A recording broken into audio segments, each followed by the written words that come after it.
கிறிஸ்துவுக்குள் மிகவும் பிரியமானவர்களே, ஆண்டவராகிய இயேசு கிறிஸ்துவின் நாமத்தில் என் அன்பின் வாழ்த்துக்கள்.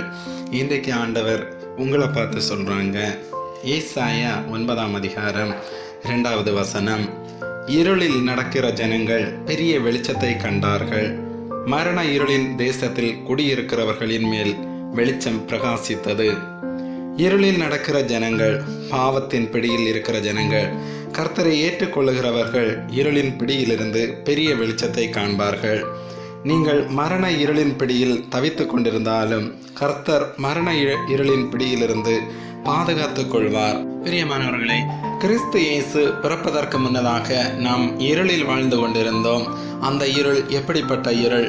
மரண இருள். மரண இருளில் இருந்த ஜனங்கள் பெரிய வெளிச்சத்தை கண்டார்கள். இருள் ஒரு மனிதனை நிம்மதியாக வாழவிடவில்லை. மரண இருளில் நடக்கிற ஜனங்கள் எப்படிப்பட்ட இருள்? வறுமையின் இருள், வியாதியின் இருள், பாவத்தின் இருள், சாபத்தின் இருள், இன்னும் பலவிதமான இருள் நம்மை ஆட்கொண்டது. மனிதனுக்கு சமாதானம் இல்லை, மகிழ்ச்சி இல்லை. ஒரு மனிதன் இருளுக்குள்ளே இருக்கும்போது சமாதானத்தை காண முடியாது, மகிழ்ச்சியை காண முடியாது. அந்தகாரம் வாழ்க்கையிலே சூழ்ந்து கொண்டிருந்தது.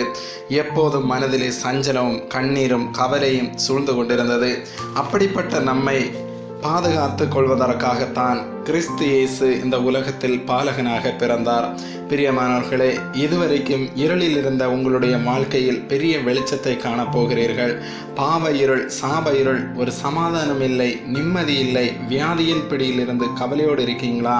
கவலைப்படாதீங்க. கர்த்தரே உனக்கு நித்திய வெளிச்சமாய் இருப்பார். உன்னுடைய துக்க நாட்கள் முடிந்து போகும். ஜெபிப்போமா? எங்களை மிகவும் அதிகமாய் நேசித்து வழிநடத்துகின்ற அன்பின் பரலோக பிதாவே, இன்றைய நாளுக்காக நன்றியப்பா.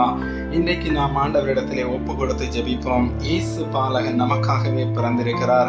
நம்முடைய பாவத்தை ஆண்டவரிடத்திலே அறிக்கையிடுவோம். ஒவ்வொருடைய பாவத்தையும் கிறிஸ்து இயேசு மன்னிக்கிறவராயிருக்கிறார். பாவத்தில் சாபத்தில் இருக்கிற நம்மை இயேசு விடுவிப்பார். கர்த்தருடைய வெளிச்சம் உங்கள் ஒவ்வொருடைய இருதயத்திலும் உதிக்கட்டும். இயேசுவின் நாமத்தில் ஆமேன். God bless you.